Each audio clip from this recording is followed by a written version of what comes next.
Pertanyaan berikutnya Ustadz, Ustadz bagaimana sih cara sukses untuk mengatur waktu seperti Rasulullah yang super sibuk ini Ustadz? Iya, jadi setiap orang itu perlu apa namanya? Pertama, dia harus memiliki keinginan, ya, itu semangat istilahnya. Kedua, dia harus tahu mana yang lebih penting, ya, harus tahu prioritas, ya. Jika dan yang ketiga, hmm, dia harus bisa mengatur waktu dengan baik. Jadi, ketika orang itu hatinya memiliki keinginan untuk mendekatkan diri kepada Allah Subhanahu wa taala. Istilahnya itu menjadi seorang murid, menjadi seorang salik, ya, yang ingin mendekatkan diri kepada Allah Subhanahu wa taala. Pasti dia akan mencari cara bagaimana caranya bisa dekat dengan Allah Subhanahu wa taala. Kan begitu. Iya. Nah, kalau orang itu misalnya pintar ngatur waktu tapi dia bukan tipe orang yang ingin mendekatkan diri kepada Allah Subhanahu wa taala, Hmm, ya dia tidak akan bisa mengatur seperti itu. Akhirnya kebanyakan waktu ya, aturan waktunya, schedule-nya hanya untuk duniawi ya. saja. Ya, tapi kalau orang itu apa namanya, tujuannya adalah ingin mendekatkan diri kepada Allah, pasti setiap amal yang dia lakukan adalah amal yang bernilai ibadah. Kemudian dia harus tahu prioritasnya di mana. Hmm. Ya. Jadi ketika kita tidak ada kerjaan, apa yang harus kita lakukan? Ya, kita bisa berzikir, bisa baca Al-Qur'an, bisa mengisi dengan mempelajari ilmu agama. Kan begitu ya? Iya Ustadz. Tapi ketika kita ada kerjaan, nah maka bagaimana yang kita lakukan? Ya. Kemudian ketika ada tamu, apa sikap kita? Apakah tetap berzikir, dibiarkan tamunya sendirian? Jelas ya? Iya. Nah, orang yang betul-betul ingin mendekatkan diri kepada Allah Subhanahu wa taala, dia pasti akan ingin mendapatkan pahala dalam setiap pekerjaan, ya. Sedangkan Hmm. pahala itu bukan hanya dalam berzikir saja. Menyambut tamu itu juga merupakan pahala. Mencari nafkah yang halal itu juga merupakan Pak. pahala, Hmm. ya. Jadi apa namanya,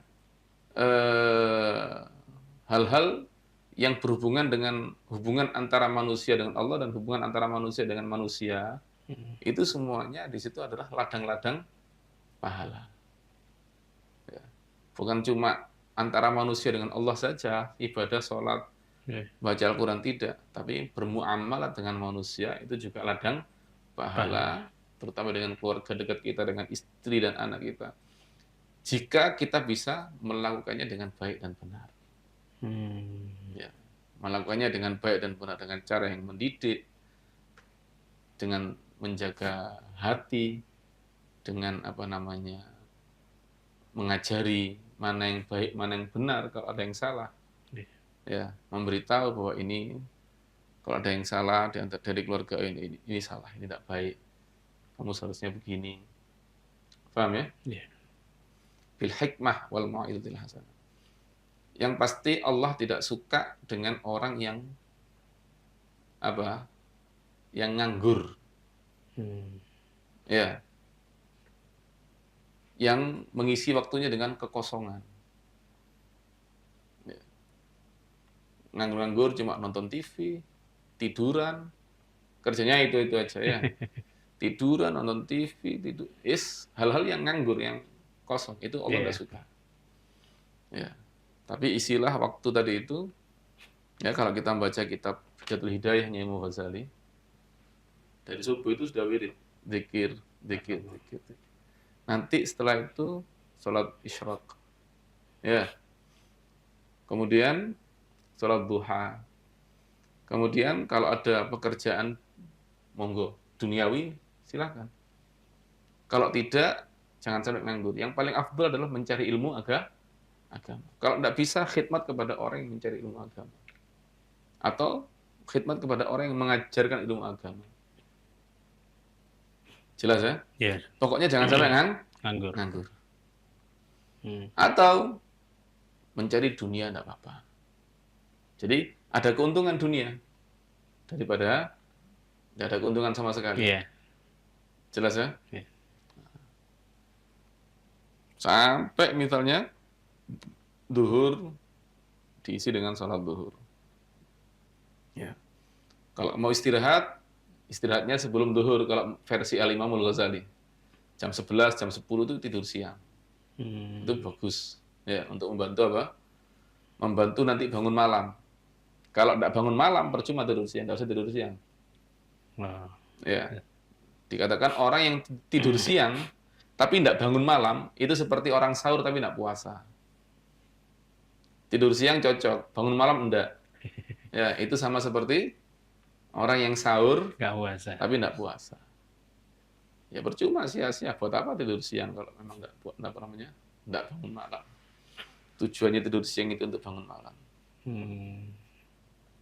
Kemudian setelah duhur juga demikian, diisi waktu dengan baik. Apakah kalau ada waktu untuk kerja atau untuk mencari ilmu sampai asar. Setelah asar juga demikian. Yang penting ada 4 waktu ini barokah. Jangan sampai apa? Jangan sampai diisi dengan yang tidak baik. Ya, sebelum subuh sampai subuh. Setelah subuh sampai matahari terbit. Ya, sebelum asar, sebelum maghrib sampai maghrib, setelah maghrib sampai isya. Itu usahakan diisi dengan zikir.